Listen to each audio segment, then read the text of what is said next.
Well, I'm here in the studio with John Lyndon, who's Executive Director of the Alliance for Middle East Peace. Thank you so much for coming to see us again here at France 24.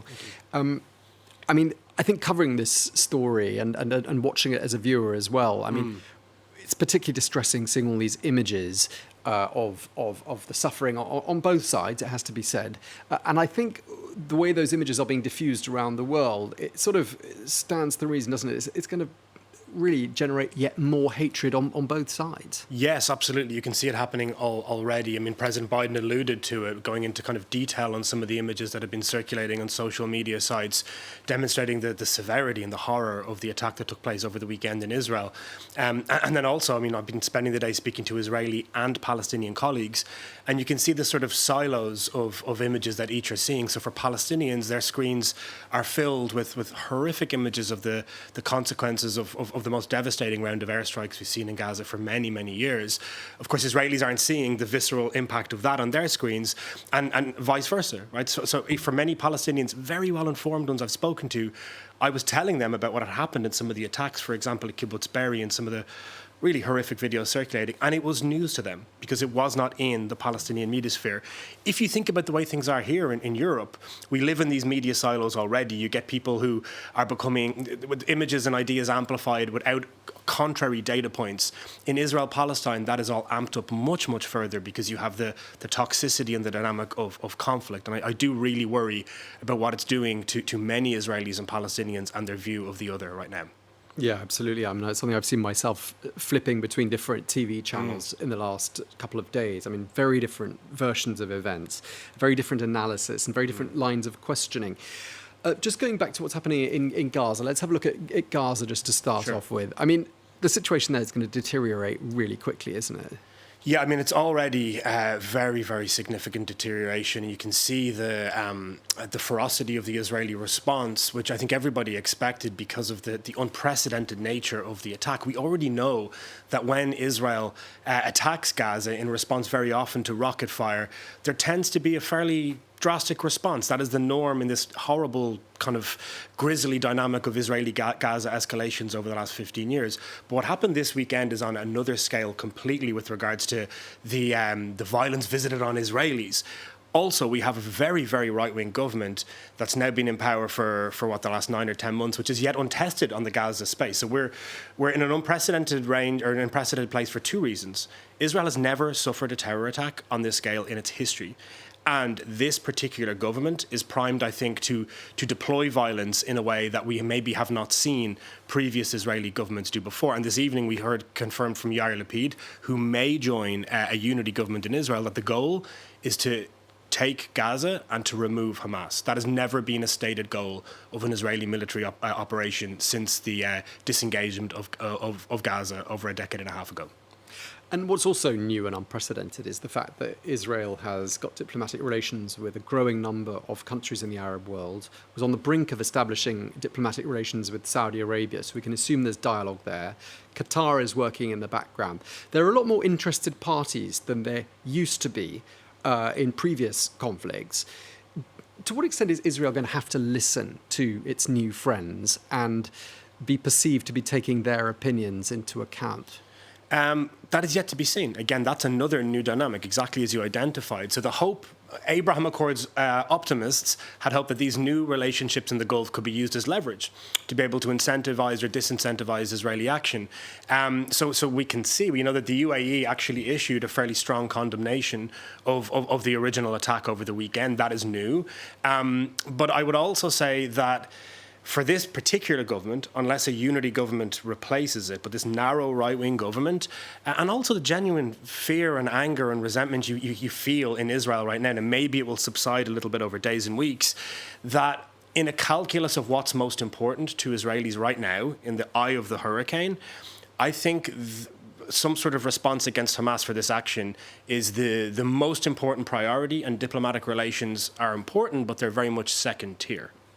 And you'd have thought Benjamin Netanyahu would be somewhat with his hands tied behind his back, given the hostage situation.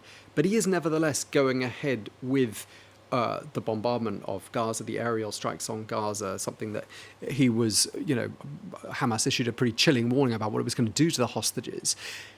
Prime Minister Netanyahu does not seem to be at all fazed by that, does he? He doesn't seem to be allowing that to dictate what military options are on the table. No, he was very clear, as was the defence minister, and that's quite worrying.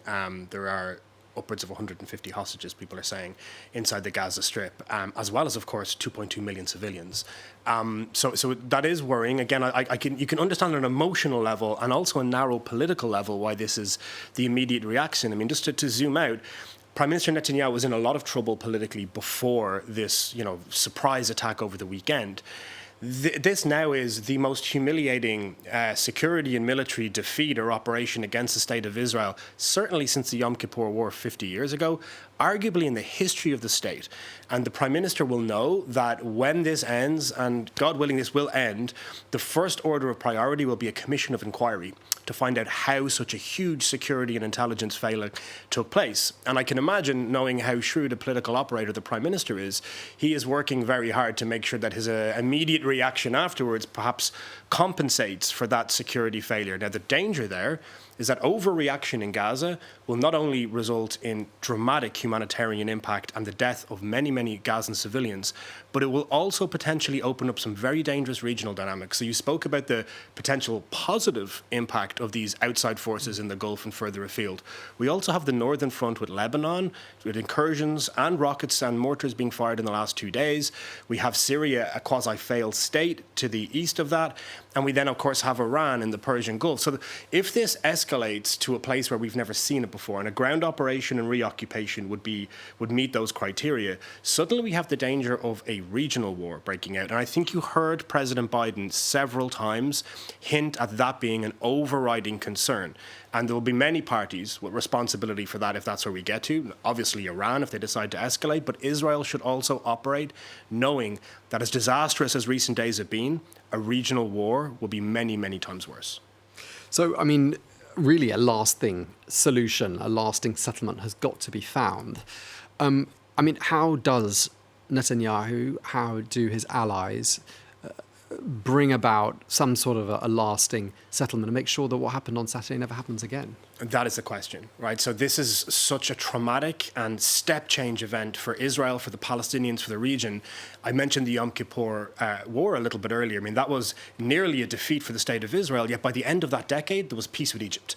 And you saw how this huge disruptive event reordered diplomatic and political realities and actually really encouraged Israelis to try and find a way to end this conflict with their neighbors. Maybe, just maybe, the reality of seeing that the Israeli-Palestinian conflict cannot be forgotten about, which had happened in recent years, both diplomatically and also on the ground within the Israeli electorate.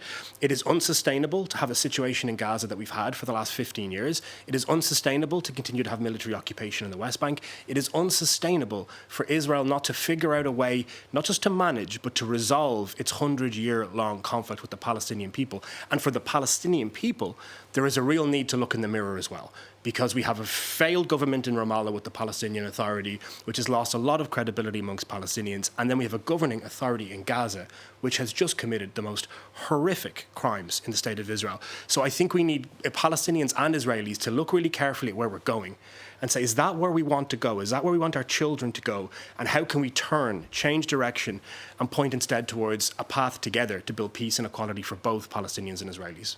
Yeah, that seemed to be the argument in a New York Times piece at the weekend. I don't know if you saw it, but that the author quoting a professor saying that things have probably had to get much worse in order for there to be any chance of them getting better.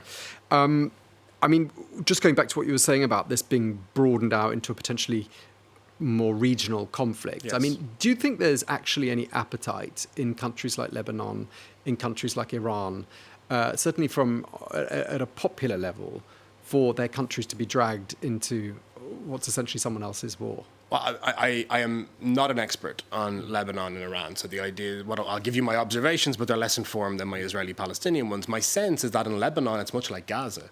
There is significant economic hardship, huge political dysfunction, a terrorist militia, essentially part of the government that is taking the country in a certain direction. I do have many Lebanese friends, and they're exhausted by the last few years and what they've been going through. So I don't think there's an appetite for a war, but I don't think Gazans wanted this operation and the consequences for it either, yet it happened. So we have militias and forces that are able to operate without consent and political will, and the same is true in the Islamic Republic of Iran, where within the last year we had a quasi-revolution and an uprising from citizens against the forces running their lives, which has been quelled. And now we see how Iranian power potentially, I want to be careful, we don't know exactly what Iran's role was here, but it's safe to assume there is some sort of role being used to try and foment disruption in Israel and Palestine. So what we really need, and it goes back to your last question, is more of a cause and effect between the wishes and ambitions of ordinary Israelis, Palestinians, Lebanese, Iranians, and what their leaders and rulers are doing. Because right now we have, unfortunately, a critical mass of politicians in the region who seem invested in war and escalation rather than figuring out a way for the region to be pointing toward a more peaceful reality. Okay, well, thank you very much indeed for taking the time to speak to us. John Lyndon, Executive Director of the Alliance for Middle East Peace. Thank you very much. Thank you.